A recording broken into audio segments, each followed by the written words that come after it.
George Orwell was not merely the author of novels about dystopia. He was a thinker forged inside the violence of the 20th century. Before the world learned to fear surveillance states in fiction, he had already witnessed propaganda, imperialism, poverty, ideological betrayal. He asked a question more dangerous than rebellion. What remains of the human being when truth itself is manipulated? He did not begin with abstract systems. He began with lived reality. War stripped illusions. Political slogans revealed their emptiness. Revolutionary ideals decayed into tyranny. From these fractures, he carved one foundational demand. Human beings must retain the right to see the world as it is. Before we continue, you are gently invited to subscribe, leave a like, and share a comment. This channel is a small space for grounding and reflection, created for those who seek a calmer way of understanding themselves and the world. If you feel comfortable, tell us where you are and what time it is. It's for you. Your presence here matters, and your words help weave a quiet community across the distance.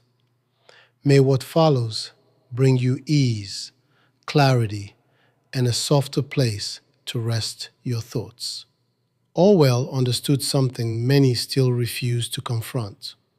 When language is corrupted, thought collapses. When thought collapses, freedom becomes theater. In 2025, technology expands faster than conscience. Words multiply, meanings shrink. We scroll, we react, we repeat. But do we still perceive reality independently of the narratives handed to us? This is not nostalgia for a purer past. It is an existential warning. Without truth, justice dissolves. Without clarity of language, conscience erodes. Without the courage to think alone, the individual disappears into the crowd. From here, we enter the architecture of his philosophy. Truth as the foundation of liberty. Language as the battlefield of the mind. Power as a force that reshapes those who hold it. Step by step, we confront the structure Orwell exposed and the responsibility it now demands from us. Truth is not a social agreement. It exists independent of our comfort. And without it, freedom is an illusion dressed in ceremony. George Orwell did not begin with theory. He began with fracture, war, poverty, betrayal of revolutions, propaganda masquerading as hope. Before academic philosophers dissected language in lecture halls, he was watching language deform reality in the streets. He asked the most destabilizing question of the 20th century. What remains of the human being when truth is bent until it breaks? Before totalitarian regimes perfected mass surveillance, before information became weaponized at global scale, he had already seen the mechanism forming. He understood that political domination does not begin with chains. It begins with distortion. When truth becomes negotiable, justice dissolves. When facts become flexible, conscience loses ground. He asserted something radical in its simplicity. Reality exists. It does not depend on majority vote. It does not adjust itself to ideology. If 2 + 2 = 4, no decree can make it 5. That equation became more than arithmetic. It became a symbol of freedom. To affirm an obvious fact against collective pressure is an act of rebellion.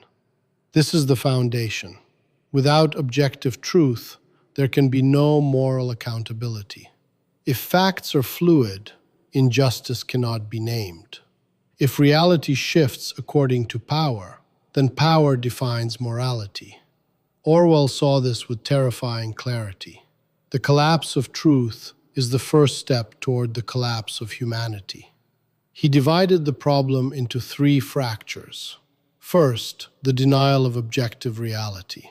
Totalitarian systems do not merely lie. They demand belief in the lie. They insist that reality is subordinate to ideology. This is not simple deception.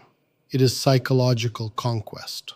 When individuals accept contradiction as normal, resistance evaporates. Second, the erosion of trust in shared facts. If every narrative is propaganda, if every claim is manipulation, then skepticism mutates into paralysis. People cease to believe anything. In that vacuum, power steps forward as the only stable reference. Orwell understood that relativism can serve tyranny as effectively as dogmatism. Third, the internal surrender. The most dangerous moment is not when truth is attacked from above. It is when individuals begin to doubt their own perception, when they whisper to themselves that perhaps reality is too complex, too uncertain, too inconvenient to defend. That whisper is the beginning of submission. Approaching 2025, the mechanism intensifies. Information circulates instantly. Competing narratives flood consciousness. Deepfakes blur visual certainty. Facts are labeled opinion. Opinion is packaged as fact. The result is confusion, and confusion weakens resistance. Orwell would not be surprised. He understood that control over truth is the ultimate form of control. When citizens cannot distinguish reality from fabrication, they become dependent. They look outward for guidance. Authority fills the gap. But his insight goes deeper than politics. It touches existential ground. Human identity depends on orientation toward reality. To deny what is seen, to repeat what is false, fractures the self. Doublethink is not merely intellectual error. It is psychological disintegration. To hold two contradictory beliefs and accept both erodes integrity. The courage to affirm truth is therefore a moral act. It requires endurance. It may isolate. It may provoke hostility. Yet without this courage, freedom shrinks internally, long before it is removed externally. Orwell's insistence on objective truth does not imply naive certainty. Facts must be verified. Evidence must be examined. But once established, reality must not be sacrificed to convenience. Power always tempts distortion. It reshapes language to disguise violence. It reframes oppression as protection. It renames censorship as safety. The symbolic equation remains defiant. 2 + 2 = 4. Not because authority permits it, but because reality precedes authority. To assert this in hostile environment is to defend the boundary between mind and manipulation.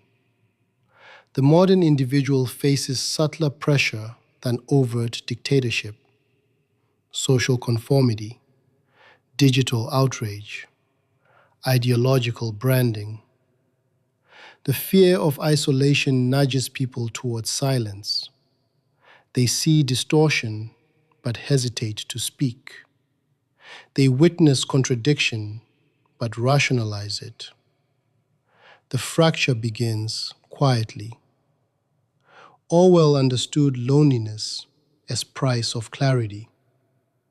The individual confronting collective delusion must accept isolation. Yet he also believed that truth binds beyond isolation. When one voice speaks honestly, others recognize resonance. Authenticity generates solidarity deeper than propaganda. Without shared truth, justice becomes performance. Courts cannot function. Journalism becomes theater. Democracy reduces to ritual.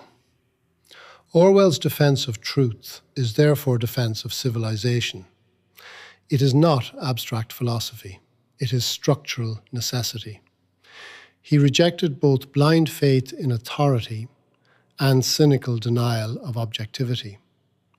Between these extremes stands disciplined realism. Examine evidence, question rhetoric, resist emotional manipulation, speak plainly. Plain language itself becomes ethical choice. Clarity resists distortion. When words align with facts, thought remains coherent. When language clouds reality, thought deteriorates.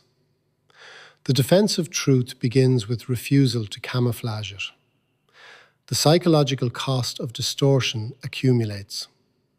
Citizens forced to repeat falsehood experience internal split. They know and do not know simultaneously. This split breeds anxiety. Anxiety breeds compliance. Compliance stabilizes tyranny. Thus, truth is not luxury.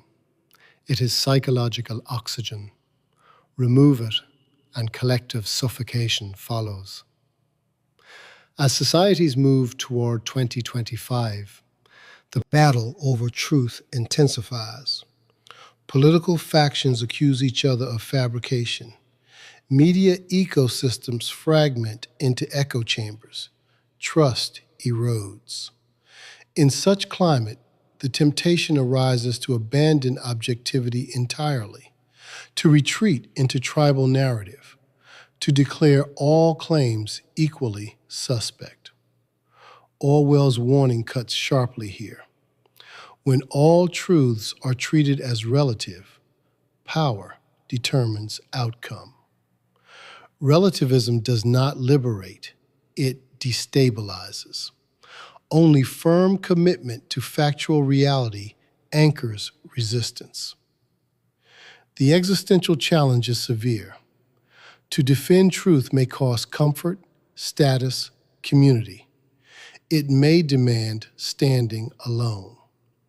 Yet the alternative is surrender of inner autonomy. Freedom does not begin with institutions. It begins in the mind that refuses to falsify what it sees. He did not construct elaborate metaphysics. He articulated a boundary. Reality cannot be rewritten by decree. Justice cannot survive without truth. And the simplest equation, defended with courage, becomes shield against domination. But truth does not operate in isolation. It travels through words. It is transmitted, distorted, amplified, silenced through language. And if reality is foundation, then language is battlefield. Whoever shapes language shapes perception. Whoever reshapes perception reshapes truth's accessibility. The struggle, therefore, moves from fact itself to the medium that carries it, where consciousness becomes terrain of conflict and words become instruments of liberation or captivity. Language is not a neutral tool. It is the architecture of thought. And whoever reshapes language reshapes the limits of the human mind. If truth is the foundation of freedom, then language is its bloodstream. Without words, reality cannot be articulated. Without articulation, it cannot be defended. George Orwell understood this before cognitive science formalized it, before media theory dissected it, before postmodernism relativized it. He saw that political struggle is not first fought with weapons. It is fought with vocabulary. He did not begin from abstraction. He began from observation. He watched journalists distort events he had witnessed. He saw newspapers invent battles and erase massacres. He recognized that manipulation does not always deny facts outright. It reframes them. It renames them. It slowly shifts the mental categories through which people interpret experience. Language does not merely describe reality, it structures perception. The available words determine the available thoughts. Remove a word and you weaken a concept. Redefine a word and you redirect emotion.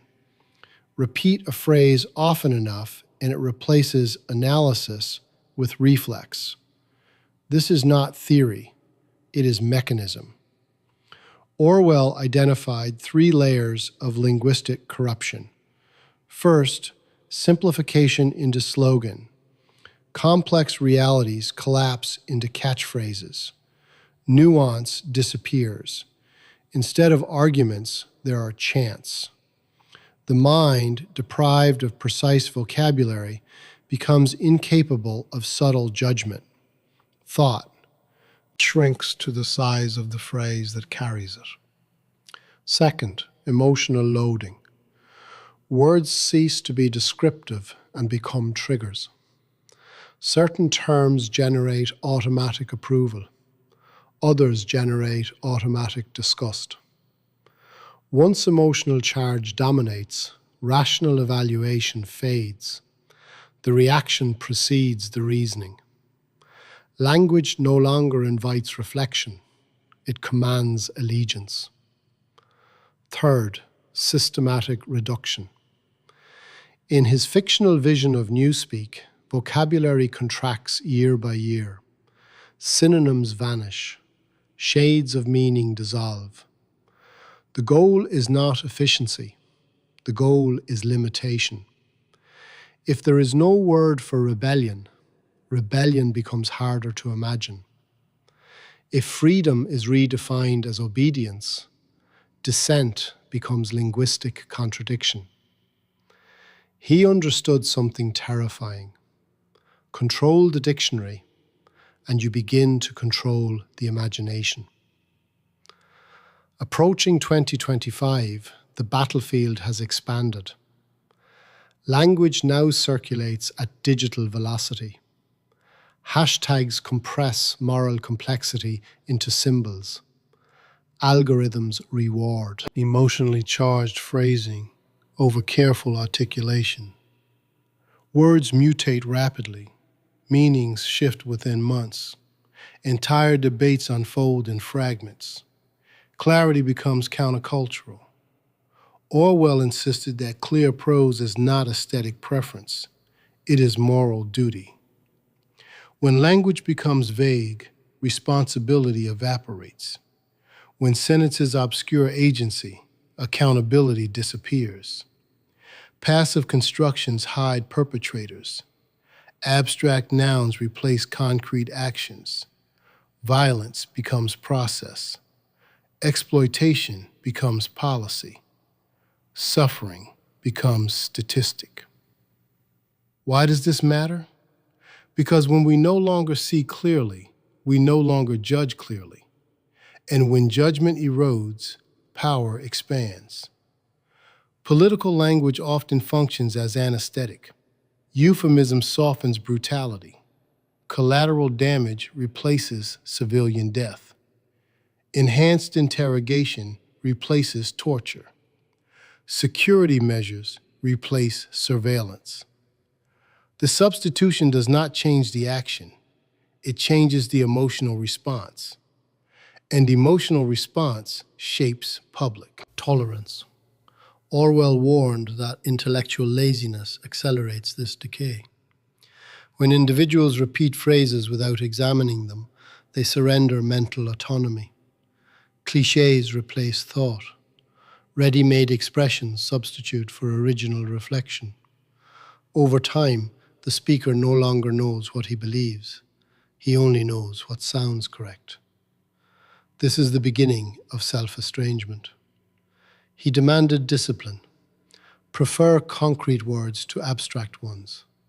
Prefer short words to inflated vocabulary. Ask what you actually mean. Strip away ornament that conceals intention. Each sentence must undergo interrogation. Does it clarify or conceal? Does it illuminate or distract? Such discipline appears small. It is not. Every clear sentence resists manipulation. Every precise definition fortifies cognition. Every refusal to use dishonest phrasing strengthens the inner boundary between thought and propaganda. Language corruption in politics operates through ambiguity. Terms like freedom, democracy, justice, reform are invoked without definition. Their vagueness allows projection. Each listener hears what he desires. Politicians avoid commitment while appearing decisive. This is strategic obscurity. Demand specificity, and rhetoric weakens. Orwell observed how redefinition transforms moral terrain. If peace means submission, then resistance becomes aggression. If equality means uniformity, individuality becomes threat. Gradual semantic shifts accumulate until original meaning is unrecognizable. The public forgets what the word once signified. Memory erodes. Resistance follows. But the deepest danger is internal. Doublethink emerges when language fractures coherence. The individual learns to say what he does not believe. He learns to repeat contradictions. Over time, he stops noticing the contradiction. Words detach from conviction. Speech becomes performance, and performance corrodes identity. The existential cost is severe. To speak falsely against one's perception creates inner division.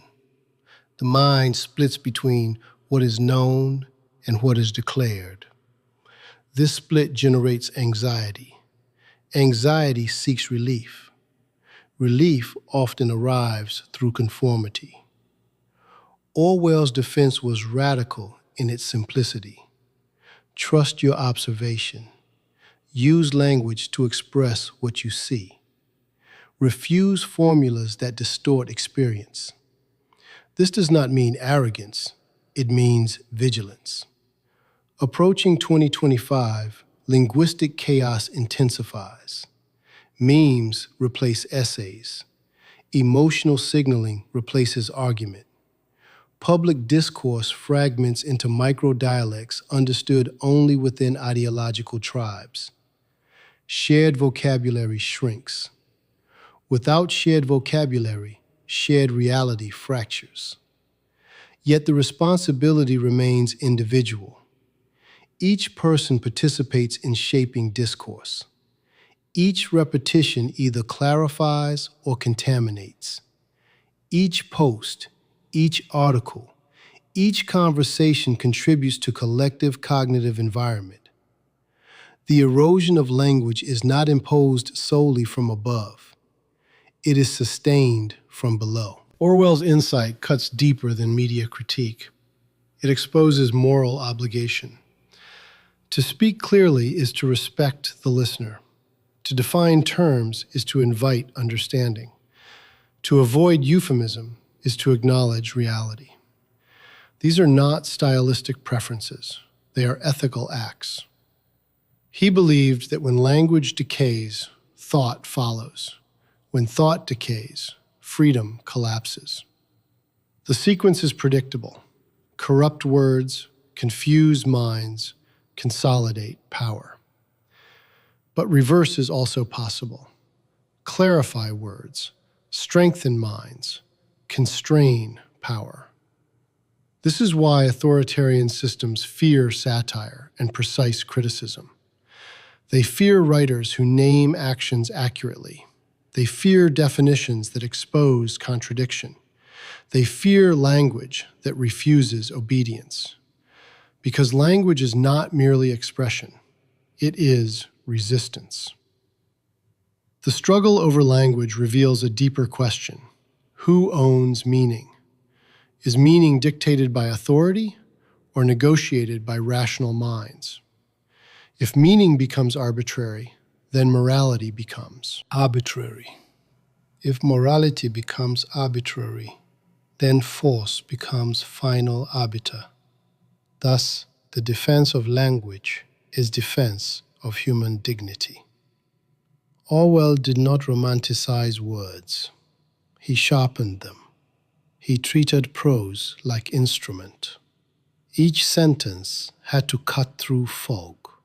Each paragraph had to dismantle illusion. He believed that beauty in language emerges from honesty, not ornament. In the end, the corruption of language in politics is not separate from the corruption of power. It is preparation for it. Before coercion comes confusion. Before tyranny comes distortion. Before oppression comes redefinition. And once language is bent, power moves in quietly. But power does not stop at words. It seeks structure. It organizes institutions. It designs systems that perpetuate itself beyond individual intention. If language is battlefield of consciousness, then power is architecture of control. To understand the full danger, one must examine not only how words are corrupted, but how systems transform those who wield authority, and how revolutions themselves can betray the ideals they once proclaimed. Political language does not decay by accident. It is engineered. And when it collapses, power moves without resistance. Orwell had already exposed how language shapes thought. Now he pushed further.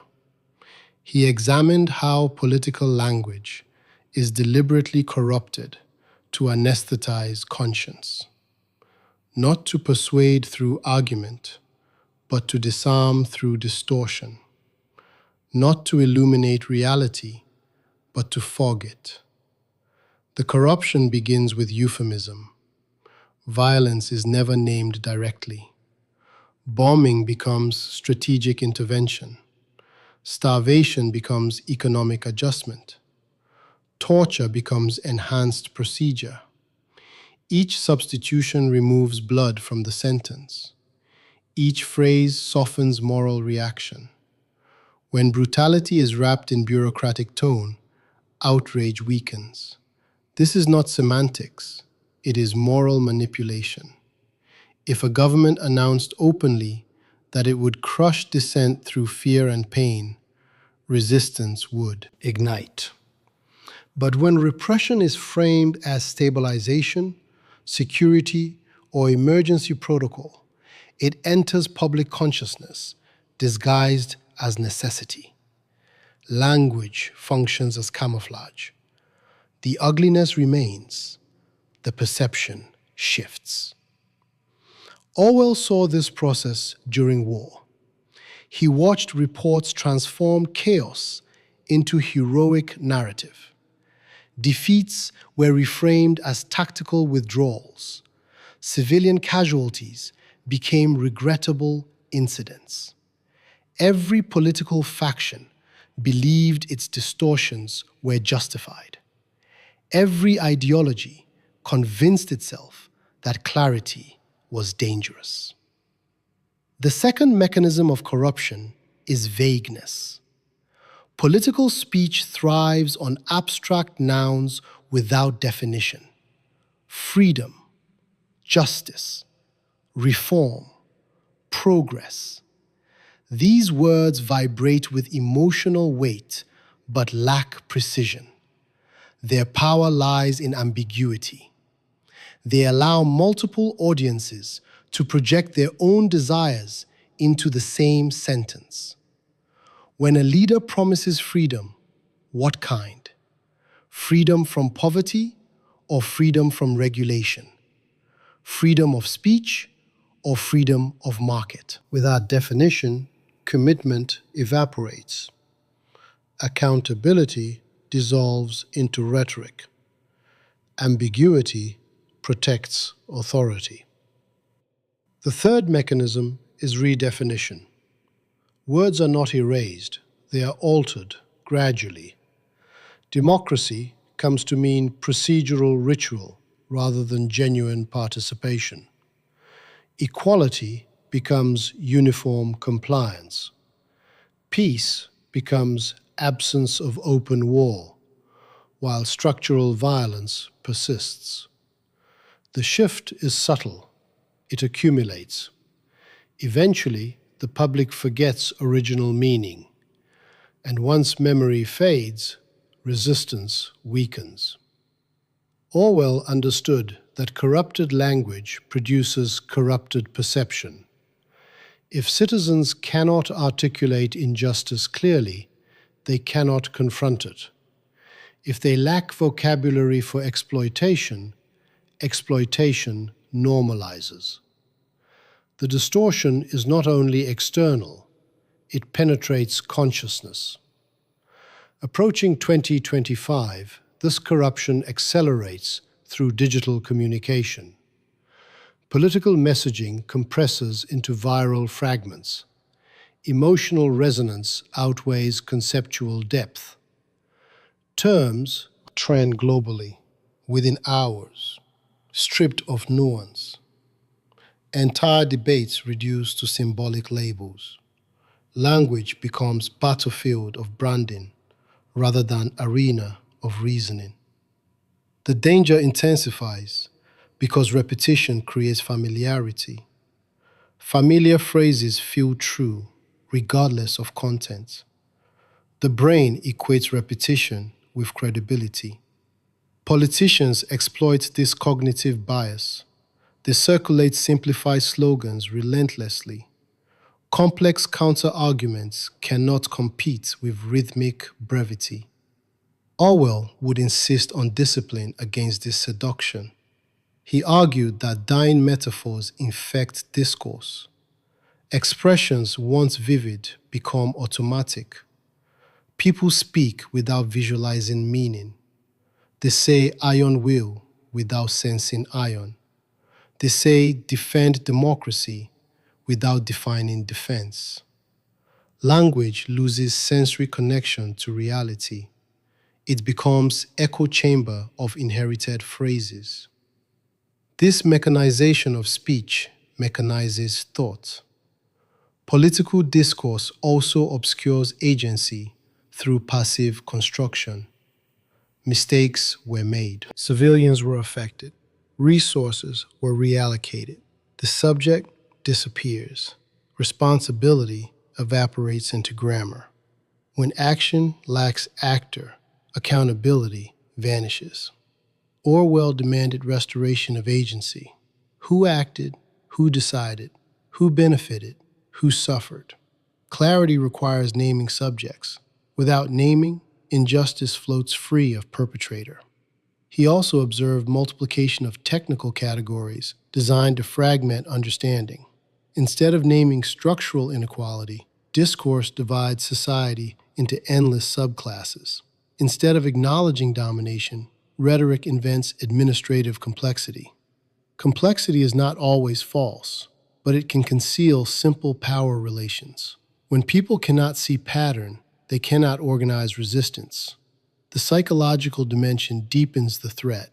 Citizens exposed continuously to distorted language begin to internalize its structure. They adopt euphemisms in personal speech. They repeat slogans unconsciously. Their mental map of reality aligns with rhetorical framing.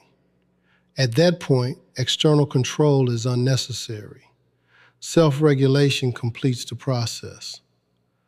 Doublethink thrives in this environment. One can denounce corruption while defending the system that produces it. One can champion freedom while endorsing surveillance. Contradictions coexist because language provides compartments. Each compartment isolates incompatible ideas. The mind avoids confrontation with inconsistency. Orwell's remedy was severe. Interrogate every phrase. Ask what concrete reality it describes. Translate abstraction into image. Replace passive voice with active.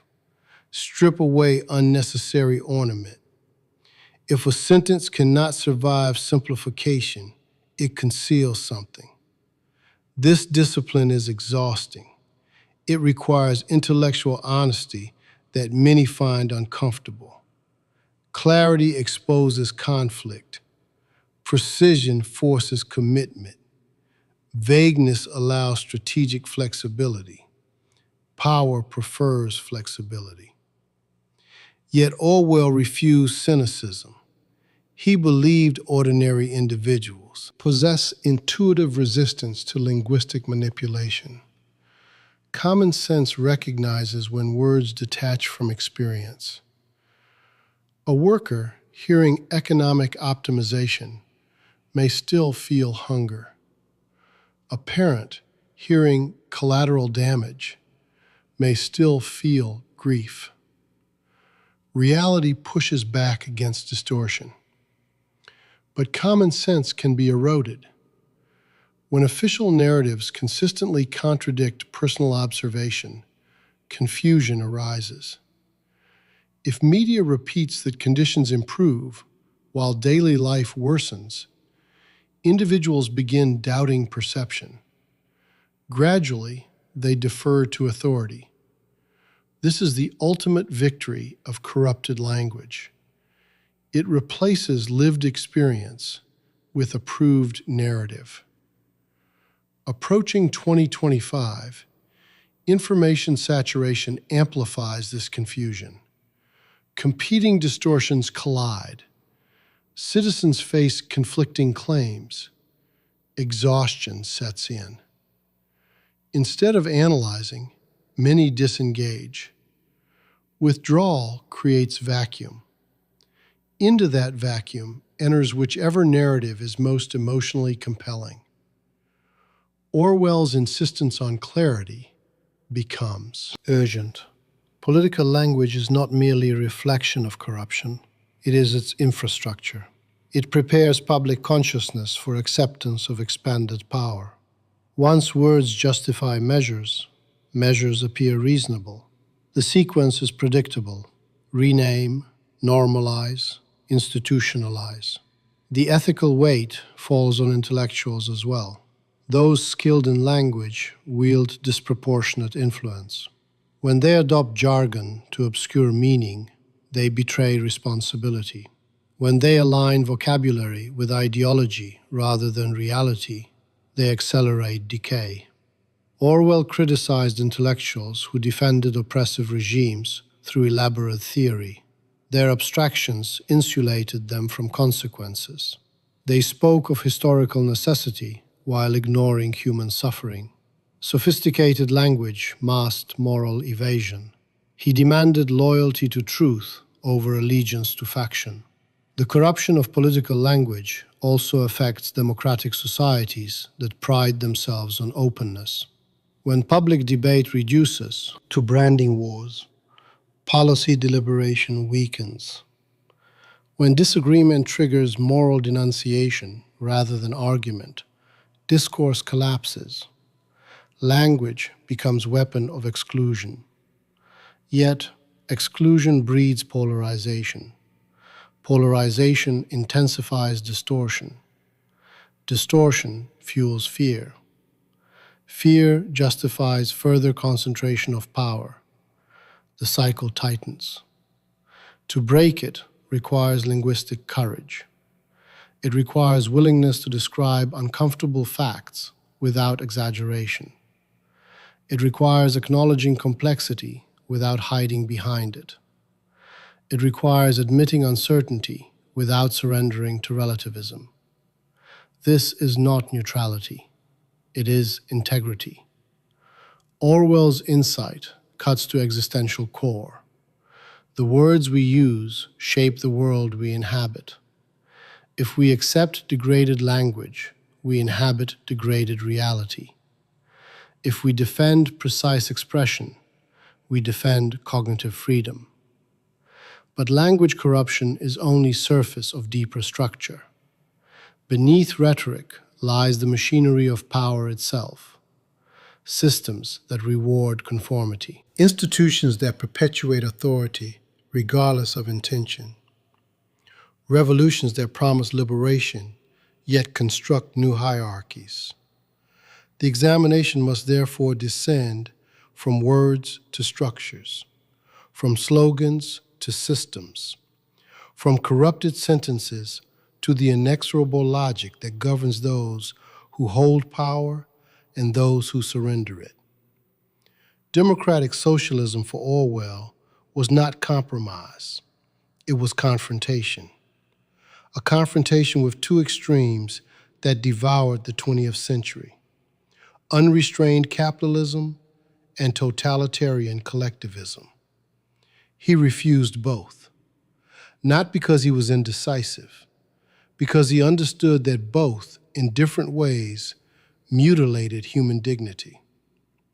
He had seen capitalism from beneath, not from theoretical critique, but from hunger, from cold rooms in Paris, from the exhausted bodies of coal miners in northern England, from the colonial machinery in Burma, where profit traveled upward and humiliation settled downward. He did not need statistics to understand inequality. He saw it in posture, in silence, in the way men removed their caps before those who owned their labor. Capitalism promised freedom. But what kind of freedom exists when survival depends on selling oneself daily? Economic liberty without material security becomes a cruel abstraction. The worker is free to starve, free to compete, free to fail. Meanwhile, ownership accumulates in fewer hands. Wealth translates into influence. Influence shapes policy. Policy preserves wealth. The cycle tightens. Orwell's critique was not shattered stagnant hierarchies, but he shattered stagnant hierarchies. But he also recognized its structural indifference to human worth. Profit became ultimate measure. Efficiency overshadowed empathy. Markets responded to purchasing power, not to need. And yet he rejected totalitarian socialism with equal severity. He fought in Spain, believing he was defending a revolutionary hope. Instead, he witnessed internal purges, factions denouncing each other, allies imprisoned, truth sacrificed for ideological purity. He saw how movements that claimed to represent the people could silence the people in the name of unity. From this fracture emerged his position: socialism must be democratic or it becomes tyranny. Democracy must be economic as well as political, or it becomes facade. He divided the problem into three realities. First, economic inequality distorts political equality. A vote means little if resources concentrate so heavily that outcomes are predetermined by wealth.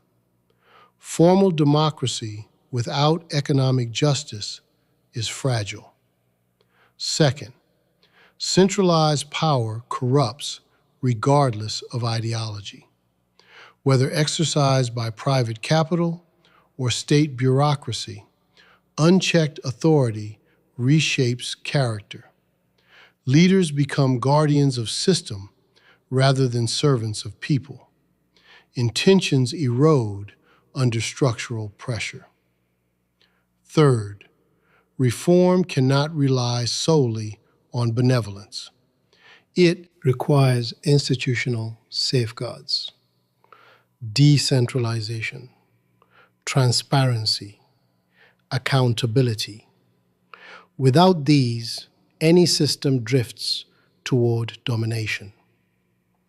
Democratic socialism for Orwell was not blueprint, it was principle. Major industries serving public need rather than private gain. Workers participating in decisions that govern their labor. Wealth distributed sufficiently to prevent humiliation. Political liberties expanded, not contracted. He did not romanticize revolution. He distrusted sudden upheaval that replaces one elite with another. He believed transformation must preserve civil liberties throughout. Means determine ends. Violence shapes outcome in its own image. Approaching 2025, the tension he diagnosed persists. Global capitalism produces staggering wealth alongside staggering disparity. Corporations wield influence across borders. Governments oscillate between regulation and deference. Citizens sense imbalance, but struggle to articulate alternative. At the same time, authoritarian models present themselves as efficient solutions. Centralized planning promises stability. National strength eclipses individual liberty. The rhetoric shifts, but the temptation remains the same. Surrender complexity for control. Orwell's insight cuts through both illusions. Freedom and equality are not opposites. They are interdependent. Economic desperation undermines political autonomy. Political repression suffocates economic initiative. A society that sacrifices one for the other drifts toward instability. His socialism was rooted not in abstract dialectics, but in human decency. Decency demands that no person be reduced to instrument. Decency demands that labor not degrade identity. Decency demands that participation replace passive obedience. Yet he understood the psychological obstacles. Privilege resists redistribution. Power resists dilution. Even the oppressed may internalize hierarchy. Class is not merely economic category. It is mental architecture. Worker learns deference. The owner learns entitlement. These habits persist beyond policy change. Therefore, reform must penetrate culture. It must dismantle rituals of superiority. It must cultivate mutual recognition. Without this cultural shift, structural adjustments revert to hierarchy. He also confronted fear. Many feared that socialism would extinguish individuality, that collective ownership would suppress initiative. Orwell responded by pointing to totalitarian examples as distortions, not inevitabilities. The suppression of freedom was not intrinsic to socialism. It was consequence of concentrated power. The true enemy was not economic planning. It was unaccountable authority. In approaching 2025, digital economies complicate the question. Gig labor blurs traditional employment. Automation reshapes productivity. Data becomes commodity. Ownership concentrates in platforms rather than factories. The language evolves, but underlying issue remains. Who controls resources? Who benefits from technological advancement? Who bears risk? Democratic socialism in this context requires reimagining participation. Workers not as disposable units, but as stakeholders. Citizens not as consumers only, but as co-architects of economic order. Without such participation, alienation deepens. Orwell refused utopian certainty. He admitted uncertainty about implementation, but he insisted on direction. A society must choose whether economic life serves human flourishing or whether human beings serve economic abstraction. He saw capitalism's instability leading toward authoritarian temptation. When inequality intensifies, resentment grows. Demagogues exploit it. They promise order. They centralize authority. Thus, unchecked capitalism can incubate tyranny. Conversely, authoritarian socialism eliminates market chaos but replaces it with bureaucratic domination. Scarcity persists under different masters. Speech contracts. Fear replaces competition. Between these extremes stands fragile path. Democratic socialism demands continuous negotiation between liberty and equality. It demands citizens willing to participate actively. It demands leaders willing to relinquish power regularly. This is arduous.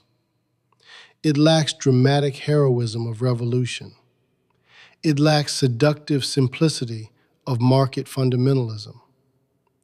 It requires patience, transparency, self-criticism. Orwell believed such a path was possible because he trusted ordinary people more than ideological elites. He believed common sense, when not corrupted, leans toward fairness. He believed people desire security without servitude, cooperation without coercion.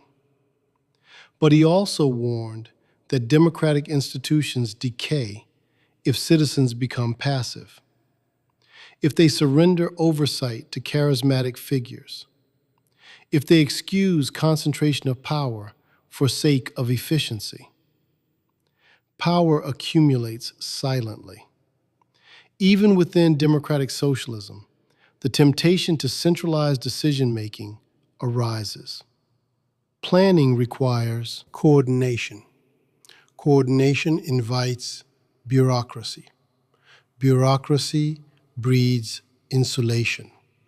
Insulation breeds detachment. The cycle must be interrupted through accountability mechanisms, through press freedom, through independent judiciary, through decentralized governance. The challenge intensifies in complex societies. Global markets interlink economies. Crises cross borders. Decision speed accelerates. Democratic deliberation appears slow. Efficiency becomes rallying cry for concentration. Orwell's response would be severe. Efficiency without accountability is prelude to domination. Stability purchased through silencing dissent is false stability. The measure of a system is not its speed, but its respect for human dignity. His democratic socialism thus emerges as moral stance more than economic formula. It asserts that structures must be judged by how they treat the least powerful. It asserts that liberty must be protected even during reform. It asserts that equality must not suffocate individuality. Approaching 2025, societies face renewed polarization between market absolutism and authoritarian control. The middle ground appears unstable. Yet, instability does not invalidate necessity. it confirms it. Orwell did not offer comfort. He offered vigilance. Any system, however noble in origin, drifts toward corruption if power concentrates unchecked. Leaders rationalize expansion of authority. Emergencies justify exceptions. Exceptions become norms. The inexorable logic of power waits beneath every ideology. Thus, the conversation must move from economic models to structural dynamics, from aspirations of equality to mechanisms that prevent domination, from ideals of democracy to realities of institutional decay.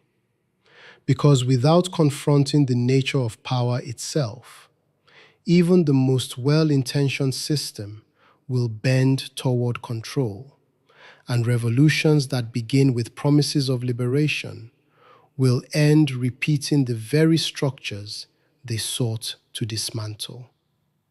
Power does not merely corrupt, it reorganizes reality around itself. Orwell arrived at this conclusion not through abstract meditation, but through disillusionment. He watched revolutions devour their own children. He saw movements that spoke of liberation construct new prisons.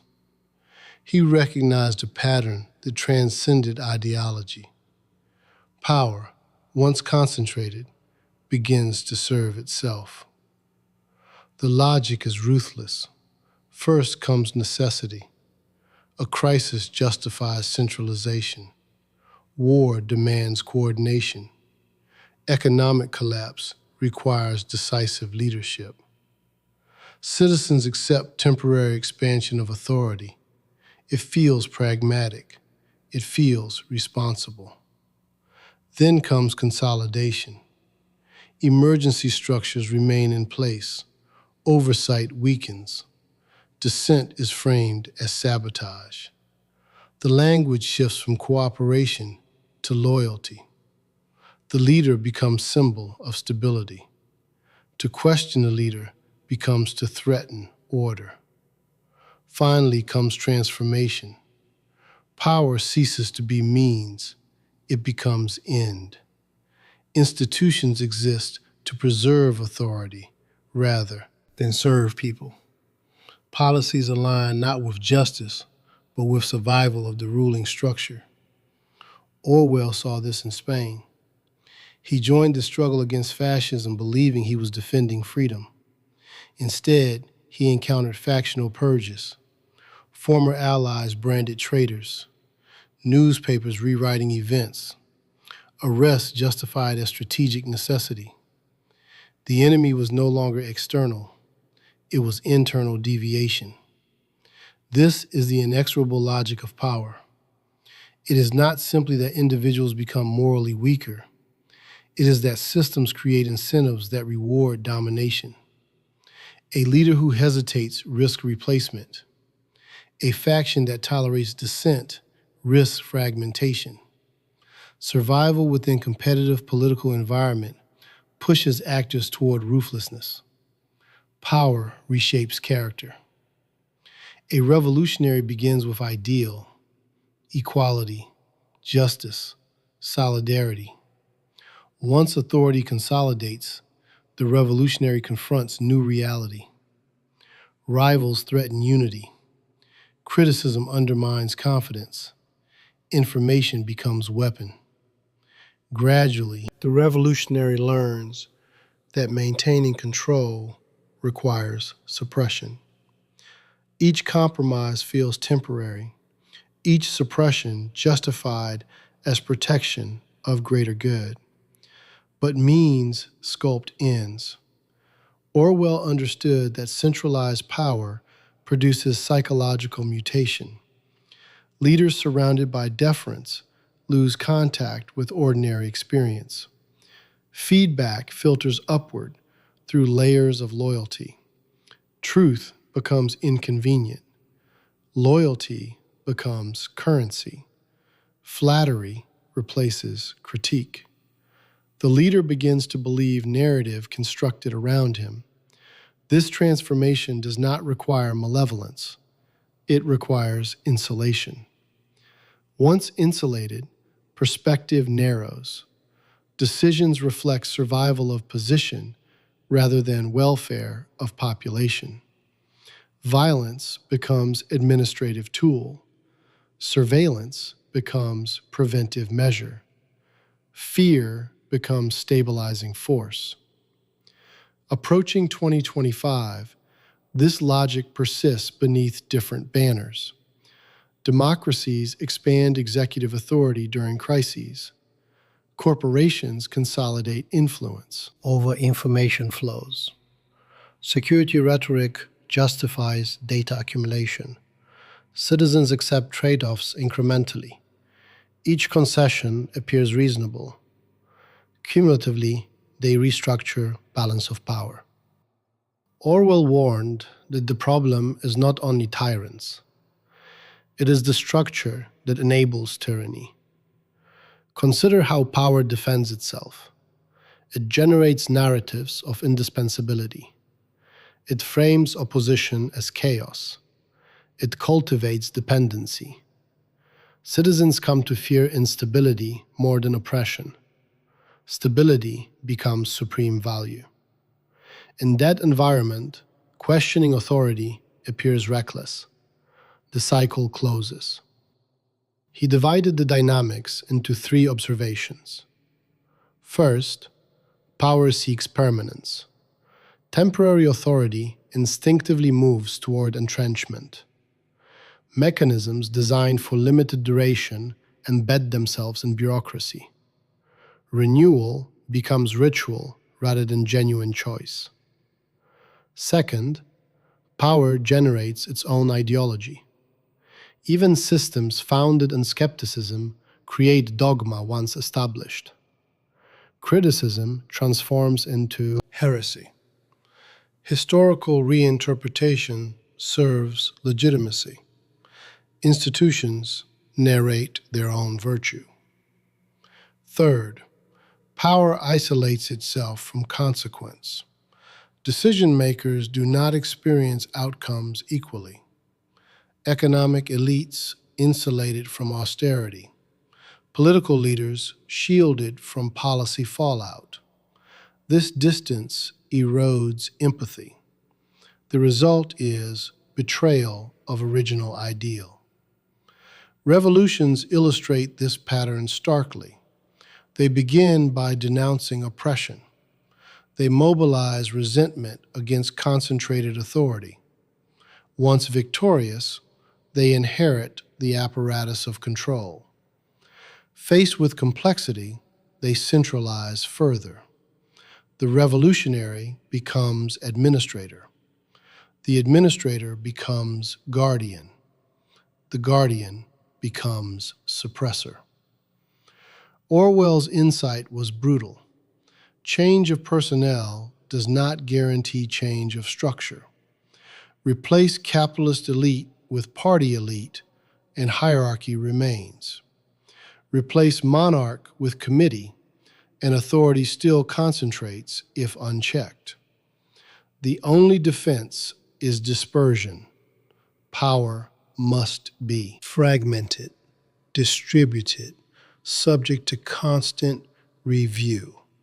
This is not romantic idealism. It is structural necessity. Without counterweights, any center expands, yet dispersion carries tension. Decentralization may slow decision-making. It may produce conflict. It may frustrate efficiency. Authoritarian advocates exploit this frustration. They argue that unity requires discipline, that speed requires hierarchy. Orwell would answer that speed without accountability is acceleration toward domination. The psychological dimension deepens analysis. Individuals often crave authority in moments of uncertainty. Ambiguity creates anxiety. Strong leadership promises clarity. The desire for direction can override caution. Citizens surrender oversight voluntarily when overwhelmed. Power thus thrives not only on coercion, but on relief. Relief from complexity. Relief from responsibility. Approaching 2025, technological acceleration intensifies this dynamic. Information overload generates cognitive fatigue. Simplified narratives appeal. Centralized platforms organize attention. Algorithmic governance shapes visibility. Decision-making migrates from public deliberation to opaque systems. Power becomes less visible and more pervasive. Orwell foresaw that surveillance need not rely solely on overt force. Institutional control could be internalized. Citizens modify behavior under watch. They police their own speech. Fear of exclusion replaces fear of prison. The mechanism is subtler, but equally potent. This internalization represents ultimate success of power logic. When individuals align voluntarily with dominant narrative, enforcement costs diminish. Resistance requires not only structural reform, but psychological courage. He believed that vigilance must be constant, not episodic. Power accumulates quietly. It expands through legal adjustments, procedural reforms, emergency exceptions, rarely through dramatic coup. The danger lies in normalization. Each generation inherits structures shaped by previous concessions. Thus, responsibility does not end with overthrow of tyrant. It begins with design of institutions that resist concentration. Independent judiciary, free press, transparent budgeting, local governance, regular electoral accountability. These mechanisms are not ornamental. They are bulwarks against logic of power. Yet even these safeguards degrade if citizens disengage. Institutions reflect cultural commitment. If public tolerates erosion for sake of comfort, structure decays. Complacency invites consolidation. Orwell's realism rejects naive trust in virtue. Good intentions do not neutralize structural pressure. Leaders who believe themselves benevolent are often most dangerous. Convinced of moral superiority, they rationalize suppression as necessary correction. The belief that one's cause is righteous amplifies temptation to silence opposition. Here lies the existential confrontation. Every individual who gains influence faces tests. Will you accept limitation? Will you allow criticism?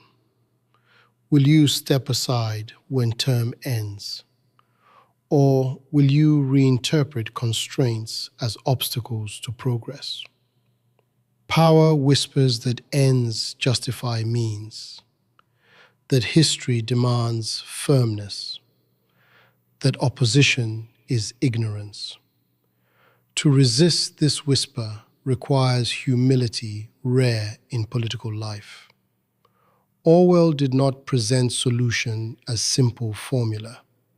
He offered warning. Without structural limits and cultural skepticism, power transforms system from within. Democracy decays not through single event, but through cumulative adaptation. Approaching 2025, societies navigate global crises that justify expanded authority. Health emergencies, security threats, economic shocks. Each demands response. The tension between urgency and oversight intensifies. The question persists. How much power is necessary? How much is too much? Who decides? And who monitors the deciders? Without confronting these questions relentlessly, democratic aspirations drift toward centralized control. Yet power is not only institutional, it operates in social groups, in movements, in communities. Any collective can suppress dissent in the name of unity. Any ideology can silence nuance for sake of purity. Thus, examination must widen, beyond formal authority to collective psychology, beyond government to group identity. Because the same logic that corrupts state can infect movements that oppose it. And at the center of that struggle stands the individual consciousness, navigating pressure from collective expectation, deciding whether to think independently or dissolve into the crowd. The final battleground is not parliament. It is the human skull. Orwell came to understand that institutions matter, systems matter, structures matter, but beneath all of them lies a quieter arena, a few cubic centimeters of consciousness where submission or resistance is decided long before laws are written. Tyranny does not begin with chains. It begins with surrender of thought. The individual stands before the collective not as romantic hero, but as fragile mind surrounded by pressure. The collective offers warmth, belonging, certainty, identity. To dissent is to risk isolation, and isolation is one of the oldest human fears. Orwell saw how movements devour individuality, not always through force, but through emotional seduction. A cause promises purpose. A party offers direction. A group provides language and enemies. The individual, tired of ambiguity, steps inside. Gradually, personal judgment softens. Loyalty replaces reflection. This is not imposed, it is chosen. He observed that every ideology generates a moral atmosphere. Within it, doubt feels betrayal. Questioning becomes suspect. The group does not need to silence explicitly. It needs only to create climate where deviation feels shameful. Social pressure performs what secret police once did. Approaching 2025, the mechanisms intensify through digital networks. Collective identities form instantly. Approval signals flash in numbers. Disapproval arrives publicly. The individual navigates constant feedback, each opinion evaluated in real time. Conformity becomes algorithmically reinforced. The mind adapts. Orwell named the most dangerous adaptation doublethink, the capacity to hold contradictory beliefs without acknowledging contradiction. It is not stupidity. It is survival strategy within ideological environment. One believes that authority is infallible. One also believes that authority constantly corrects itself. The contradiction dissolves because coherence is less important than belonging. Doublethink fractures integrity. The individual who practices it no longer trusts internal perception fully. Memory adjusts to narrative. Facts rearrange to fit allegiance. Gradually, the line between honest error and deliberate self-deception blurs. The mind becomes compartmentalized. One section observes reality, another rewrites it. The cost is existential. To deny what one sees is to erode self. Freedom depends not only on external rights, but on internal coherence. When perception and speech diverge, identity weakens. One becomes actor in one's own life. Orwell believed common sense remains defense, not sophisticated theory, not abstract philosophy, but simple trust in observation. Stones are hard. Hunger feels real. Contradictions cannot both stand. This grounding anchors consciousness against collective drift. Yet common sense requires courage. When the crowd insists that obvious falsehood is truth, resistance isolates. The individual must choose between comfort of agreement and discomfort of dissent.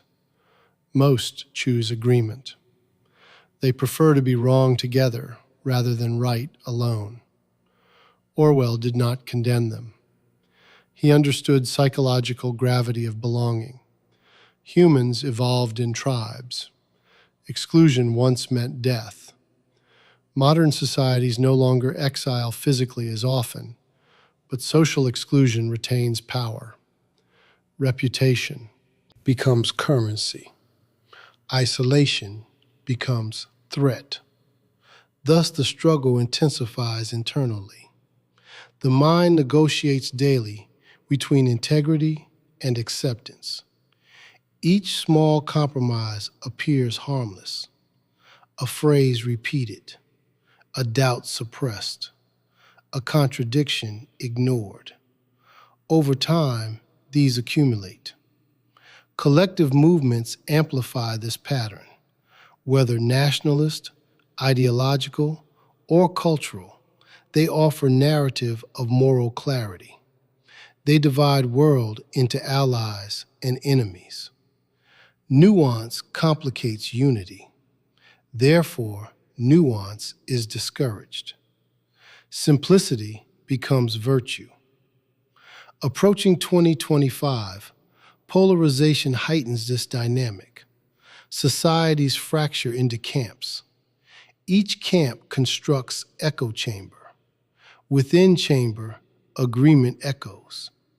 Outside voices distort. The individual immersed in one narrative loses exposure to alternatives. Thinking narrows.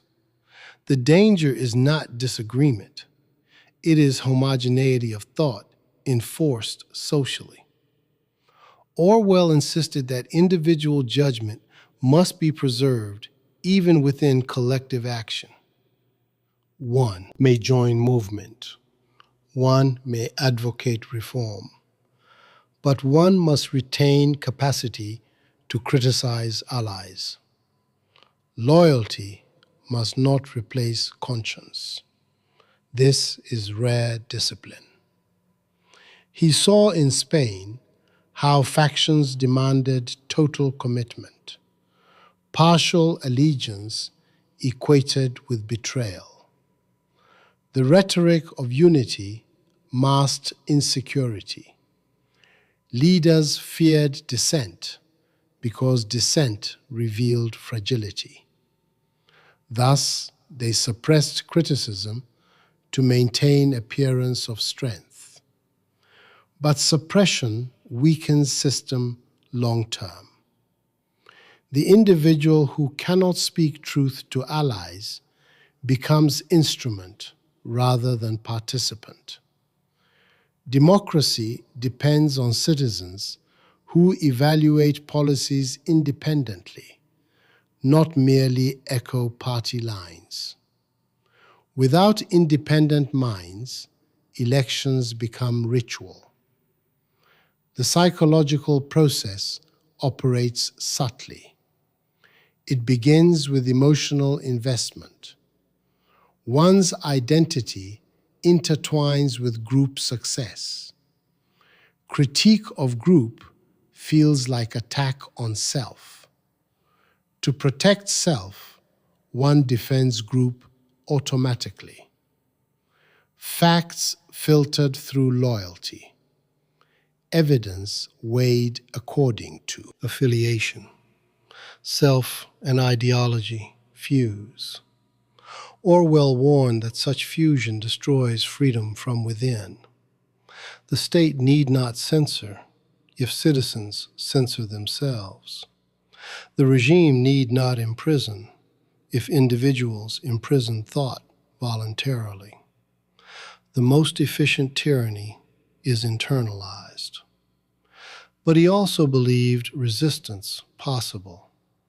The individual can cultivate habits of reflection, question first reaction, seek opposing evidence, admit uncertainty, maintain small space of solitude where thought unfolds without audience. This solitude is not withdrawal from society. It is preservation of interior freedom.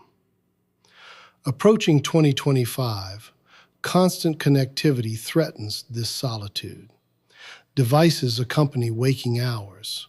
Notifications fragment attention. Silence becomes rare. Without silence, reflection diminishes. Without reflection, independence erodes. Orwell's insight becomes more urgent. Protect mental space. Guard it fiercely. Within it, examine assumptions. Distinguish emotion from evidence. Recognize when fear motivates belief. The collective exerts pressure not only politically, but culturally. Trends dictate acceptable language. Social signals indicate correct stance. Deviance risks ridicule. The temptation to align reflexively increases. Yet dignity requires measured defiance. The individual who maintains integrity may appear stubborn, may appear contrarian. But genuine independence does not oppose for spectacle. It evaluates sincerely. Sometimes it agrees. Sometimes it dissents. Its allegiance is to truth, not tribe. Orwell understood limits. No one escapes social influence entirely. Culture shapes vocabulary. Education frames categories. Complete objectivity is illusion. The goal is not detachment from all context. It is awareness of context influence. This awareness reintroduces humility. The individual must acknowledge susceptibility to error. Independence is not arrogance. It is willingness to revise belief when evidence demands. It is refusal to surrender critical faculty. Freedom resides here. Institutions may guarantee rights. Laws may protect speech. But if citizens internalize conformity, rights become symbolic. A society of passive minds cannot sustain liberty. It drifts toward paternalism. Leaders decide, citizens follow. The responsibility, therefore, lies not only with rulers, but with each person. Approaching 2025, educational systems face a challenge. Do they cultivate memorization or inquiry? Do they reward conformity or exploration? The future of democratic life depends on this cultivation of independent reasoning. Orwell's legacy insists that courage of thought is civic virtue. It demands readiness to endure discomfort, to risk misunderstanding, to accept solitude. Yet independence need not imply hostility toward community. It can coexist with solidarity. One can belong while retaining judgment. One can support movement while criticizing its flaws. The balance is delicate but necessary. Without individuals capable of standing against crowd. When crowd errs, collective life deteriorates into mass psychology. And mass psychology, once mobilized, easily turns outward. When internal dissent suppressed, external enemy becomes focus. The collective seeks validation through comparison. Identity strengthens through contrast. From this impulse emerges another powerful distortion that Orwell dissected with precision: the difference between loving one's country and idolizing its supremacy. Love of country is not the same as worship of superiority. Confusing the two is the beginning of moral distortion. Orwell drew a line most societies refuse to draw. He separated patriotism from nationalism, not as academic distinction, but as psychological diagnosis. One grows from care, the other from insecurity. One protects, the other competes. Patriotism, as he understood it, is quiet. It is attachment to landscape, to language, to familiar habits of life. It does not require comparison, does not demand dominance. It does not need enemies to justify itself. It seeks preservation of what is valued, not expansion of power. Nationalism is different. It is restless. It measures worth through ranking. It requires constant affirmation that one's group stands above others. Its energy feeds on rivalry. Without opposition, it feels empty. This distinction is not sentimental. It reveals structure of collective psychology. The patriot may criticize his country precisely because he loves it. He wants it to improve. He acknowledges its failures. He believes that honesty strengthens community. The nationalist interprets criticism as betrayal. To admit flaw is to weaken image. An image must remain immaculate. Thus, truth bends under nationalism. Orwell saw that nationalism operates through emotional investment in abstract identity. The nation becomes extension of self. Its victories inflate personal pride. Its defeats wound personal ego. Facts are filtered through this emotional bond. Evidence that flatters is amplified. Evidence that embarrasses is dismissed. The result is systematic distortion. Approaching 2025, this pattern intensifies through global communication. National narratives circulate instantly. Political leaders frame policy through appeals to collective greatness. Citizens, inundated with symbolic rhetoric, internalize competitive framing. International relations resemble scoreboard rather than cooperation. The psychological root lies deeper than policy. Humans crave belonging. National identity offers scale of belonging larger than family, yet intimate enough to shape emotion. In periods of uncertainty, this identity solidifies. It promises stability amid change. But when belonging transforms into hierarchy, danger emerges. Orwell described transferred nationalism as well. Individuals disillusioned with their own societies project loyalty onto foreign regimes or ideological movements. The pattern remains identical. Devotion attaches to symbol of perceived purity. Criticism becomes taboo. The object changes. The psychology persists. In every case, nationalism distorts judgment. It prioritizes prestige over welfare.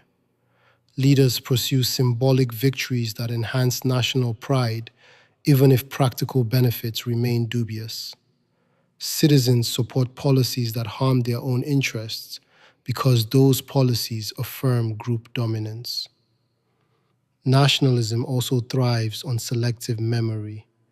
History becomes curated narrative, emphasizing glory and minimizing injustice. Complex episodes simplified into moral drama, heroes elevated, atrocities rationalized. Memory serves identity. Orwell understood that such memory management impairs moral development. A community unable to confront its past cannot mature. It repeats patterns disguised as destiny. Patriotism, by contrast, tolerates complexity. It accepts that love need not deny imperfection. It recognizes that genuine strength includes capacity for self-correction. It does not fear dialogue with other nations. It seeks coexistence rather than perpetual competition. The difference shapes political behavior. In democratic societies, patriotism encourages participation. Citizens vote, debate, and reform because they believe the system can improve. Nationalism discourages introspection. It demands alignment. It frames dissent as threat. Democratic institutions weaken when criticism becomes disloyalty. Approaching 2025, populist movements often blur this line intentionally. They equate loyalty to leader with loyalty to nation. They present opposition as external sabotage. The collective identity fuses with political faction. In such climate, nuance disappears. Orwell would insist that this fusion is dangerous. He observed that nationalism depends on comparative obsession. Statistics become weapons, cultural achievements transformed into proof of superiority, international events interpreted as validation or humiliation. Citizens oscillate between pride and resentment. This emotional volatility destabilizes reason. The nationalist rarely examines policies in isolation. He evaluates them according to impact on prestige. A policy that improves life but concedes symbolic ground may be rejected. A policy that harms economy but asserts dominance may be embraced. Thus, irrational decisions gain mass support. Nationalism also simplifies moral categories. Allies and enemies become fixed. Complex geopolitical realities reduced to narratives of virtue and threat. The citizen, immersed in this simplification, loses capacity for empathy across borders. Orwell recognized that such empathy is essential for peace. Patriotism does not require denial of conflict. It acknowledges necessity of defense, but it does not glorify aggression. It does not seek expansion to validate identity. It remains defensive rather than expansionist. In psychological terms, patriotism rests on secure identity. Nationalism arises from fragile identity seeking constant reinforcement. Approaching 2025, globalization complicates this distinction. Economic interdependence blurs boundaries. Migration alters demographic composition. Cultural exchange accelerates. In response, some cling more tightly to national identity, fearing dissolution. Fear intensifies nationalism.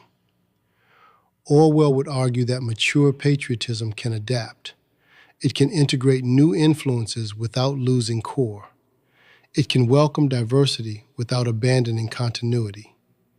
Nationalism, however, perceives diversity as dilution. It reacts defensively, often aggressively. The stakes extend beyond foreign policy. domestic discourse suffers. When political disagreement, framed as conflict between patriots and traitors, rational debate collapses. The public sphere polarizes. Compromise becomes weakness. The individual once again faces internal struggle. Loyalty to country may conflict with loyalty to truth. When national narrative contradicts observed reality, which prevails? To choose truth may risk social condemnation. To choose narrative may preserve belonging, but erode integrity. Orwell's insistence remains. Truth must outrank identity. He believed that citizens capable of critical patriotism strengthen democracy. They combine attachment with analysis.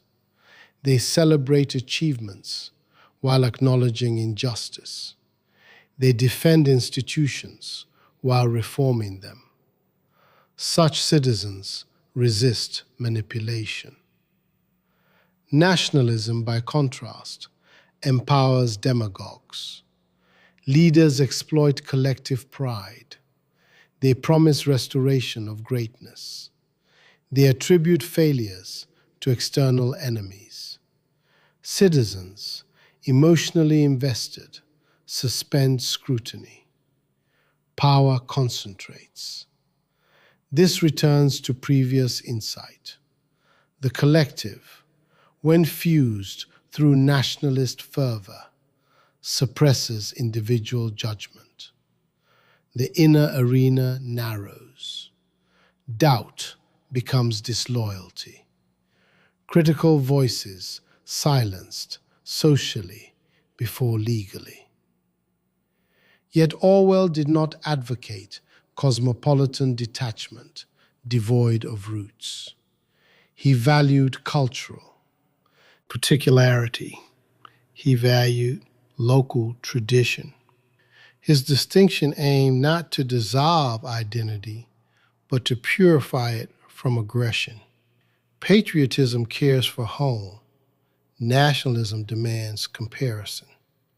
Approaching 2025, societies must decide which impulse will dominate. In era of rapid change, insecurity tempts retreat into competitive identity. But long-term stability requires cooperation across borders. Climate, technology, economics transcend national lines. Nationalism struggles in such interconnected reality. It frames global challenges as contests rather than shared problems. The deeper philosophical issue emerges.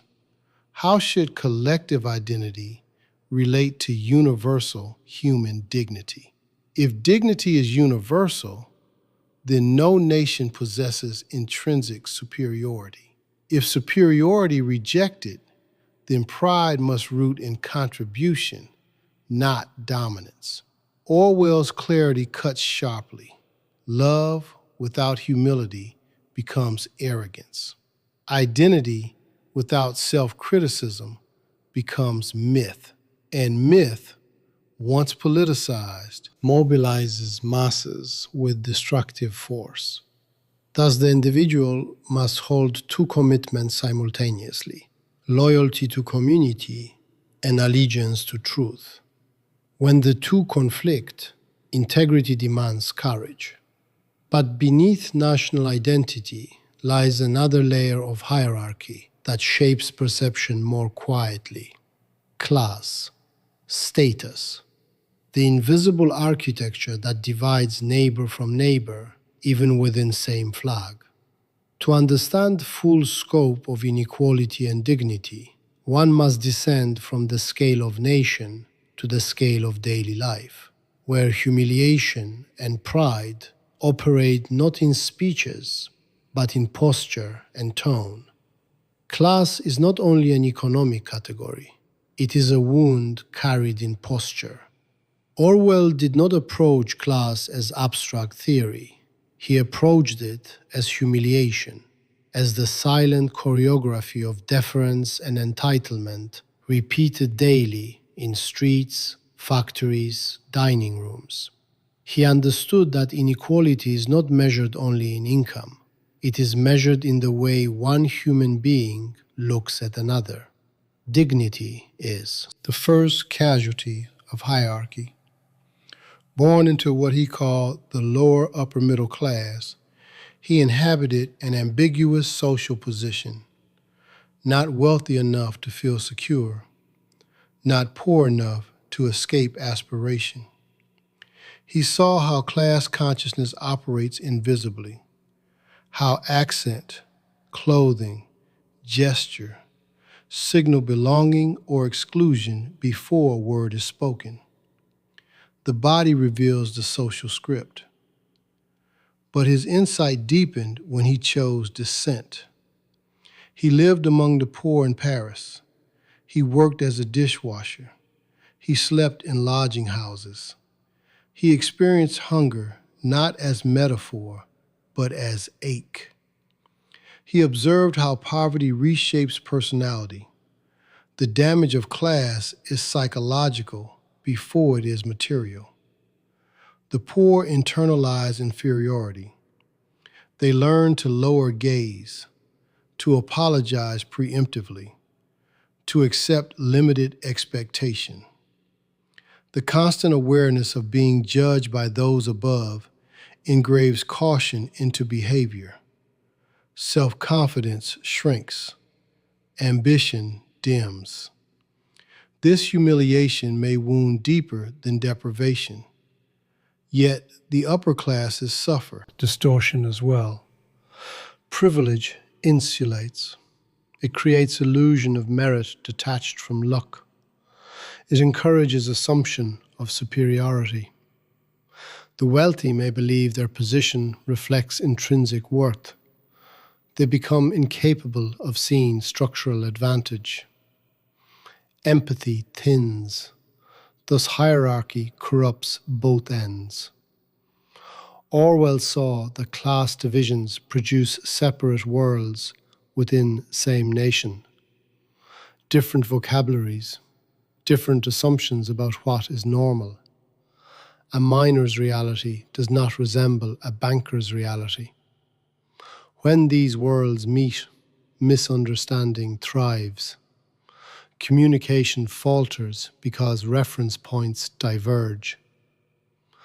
Approaching 2025, economic inequality widens globally. Luxury and precarity coexist within single cities. Digital platforms display wealth continuously. Comparison intensifies. The psychological impact multiplies. Those at bottom experience not only hardship, but constant reminder of exclusion. Status anxiety spreads across classes. Orwell insisted that inequality is not solely about redistribution of money. It is about recognition. To treat another as inferior is to deny shared humanity. Even if material conditions improve, if attitudes remain hierarchical, dignity remains fragile. He divided the problem into 3 layers. First, structural inequality in ownership and opportunity.